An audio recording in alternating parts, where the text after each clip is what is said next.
طالبانو علامه عبدالرحمن ابن خلدون اتڅلوېښتم فصل.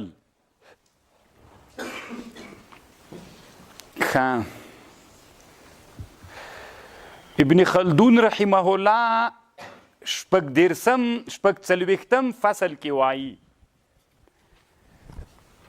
د حکومت طبیعي عمر ده.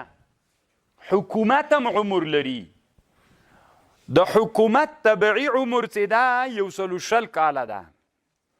حکومت 160 کاله عمر لري.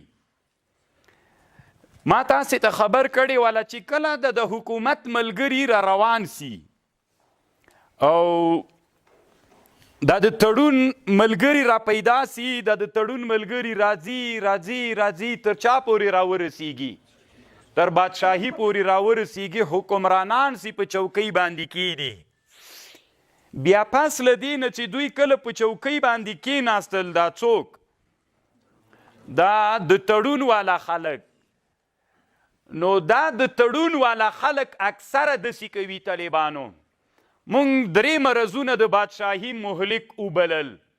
انفراد بالمجد، دا باید ونکي. تنعم ونکي. او بل دیعت سکون باید مختار نکي. اوله پیړۍ اکثره دا کار نه کوي. ولې؟ ځکه د تړون په دې ملګرو کې چې واک ته رسېدلي کسان دي، هغه تنعم هم ډېر نه کوي، دیعت سکون هم ډېر نه کوي، انفراد بالمجد هم ډېر نه کوي. نو دا اوله پیړۍ سوه. نو بیخي چې کمه شمار کې 60 کاله د انسانانو ډېر عمر ده که نه؟ اکثره تر 63 شل کاله خو یې د هغه وشمارم، دا 40 کاله دي د بادشاهي، د دغې اولې د تړون د ملګرو. بیا دا د تړون د ملګرو اولادونه پیدا سي. واکې اولادونو ته چې ورسي 40 کاله د هغوی دا یې څو 80 کاله. بیا 80 کاله نه وروسته د هغوی د لمسیانو دا بادشاهي چې دوام وکړي که نه، دا یې څو 160 کاله. نو د بادشاهي عمر طبیعي 100 کاله سو. 160 کاله د بادشاهي هغه طبیعي عمر سو. اوس اول چې د تړون ملګري دي، دوی اکثره کوشش کوي چې متنعمین نسی. ځکه هلته شهیدان، یتیمان، هغه ټول سترګو ته درېږي، ځان څنګه نه کوي؟ متنعمین کوي نه. او دیعت سکون ځکه نه کوي ځکه هغه ملت دته ستړي ورسره تېره کړې دی، مجبور ده چې ورسره څوک وکړي. نو دی ستړیا په ځان راولي، سکون مختار نه کړي، د خلکو کار وکړي. دا یې څو؟ دریم دا ده چې د تړون کې ټول ملګري د سره سنګر کې جنګېدلي وي. نو دی انفراد بالمجد هم څنګه ده؟ نه کوي. نو چې انفراد بالمجد یې ونه که، نو اوله پیړۍ خو ښه تېره سوله. دا حکومت ډېر ښه حالت کې وي، ځکه د تړون ملګري تنعم هم نه خوښوي، بدویان وي لا تر اوسه، دیعت سکون هم نه خوښوي، انفراد بالمجد هم نه کوي. نو دا پیړۍ ډېر ښه حکومت تیر سي. څو کاله؟ 40 کاله. باید د موږ د امارت مشران هم 40 کاله خو طالبانو بیخي په حکومت کې بیا څوک نه غږېږي، نه تنعم وکړي، نه انفراد بالمجد وکړي، نه څوک وکړي سکون. بیا د دوی اولادونه چې راسي، بیا اولادونه چې دي هغوی باندې خو د پلرونو غوندې څوک نه ده تېره سوی، تکلیف نه ده تېر سوی. نو بیا اولادونه چې دي یو څه تنعم ته ورمایل سي، خو بیا هم د پلرونو آثار پکې وي، بیا هم دیعت سکون خوند ورکوي، خو بیا هم د پلرونو آثار پکې وي چې لږ غیرتیان زمن وي. بیا دریمه چې لاړه سي طالبانو، انفراد بالمجد لږ لږ کوي، ډېر نه، لږ لږې کوي. دا چیرته خبره لاړله؟ دا پیړۍ هم بیا لږ ښه تېره سي.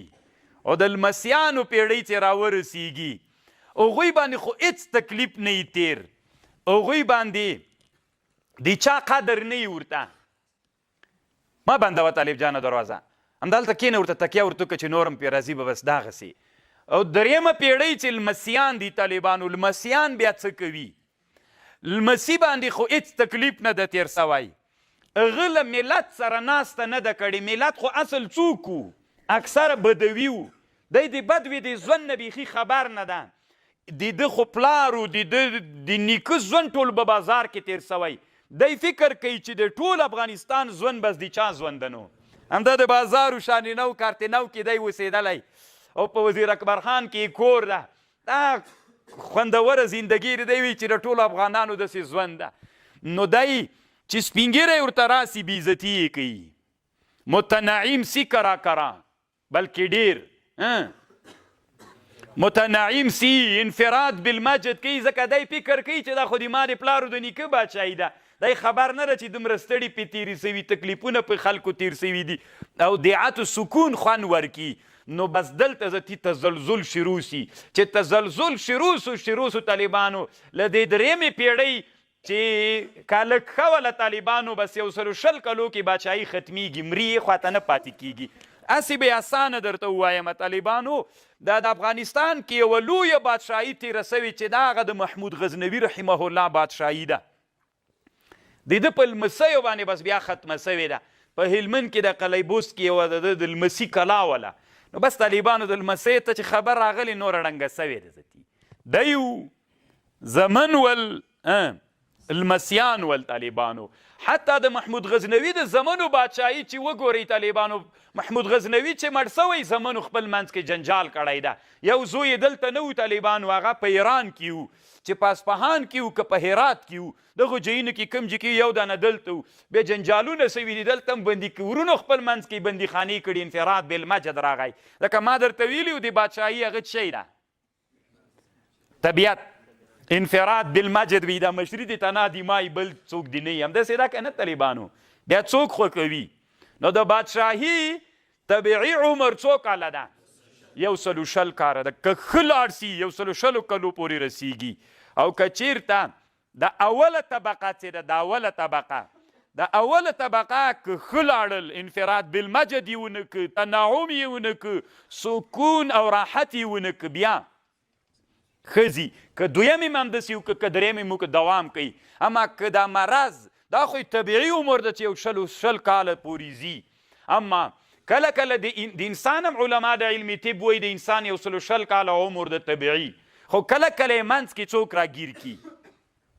مرض یې راګیر کی کله چې حکومت په مرض اخته سو ولو که په اولنۍ پیړۍ کې اخته سو چې هغه د دې تړون ملګري دي د تړون په ملګرو کې که څوک پیدا سو متنعمین ودونو پسې ګرځېدل متنعمین موټرو پسې ګرځېدل کورونو پسې ګرځېدل بیا هغه حکومت متنعمین دیعت او انفراد بالمجد یو وری چې په دې مرضونو باندې حکومت اخته سو بیا یې زره مرض مړ کوي بس دا یې سرطان ده نو مړي کې ټوغکۍ ونیسي او یا یې یو بل مهلک مرض ونیسي راچپی کې ختم سي خبر پوه شولې که بیا ده کې ښه وي دویم کې بیا طالبانو تنعم راځي دیعت راځي انفراد بالمجد راځي که نه دریم کې خو خامخا دا صفات څنګه کیږي راځي طالبانو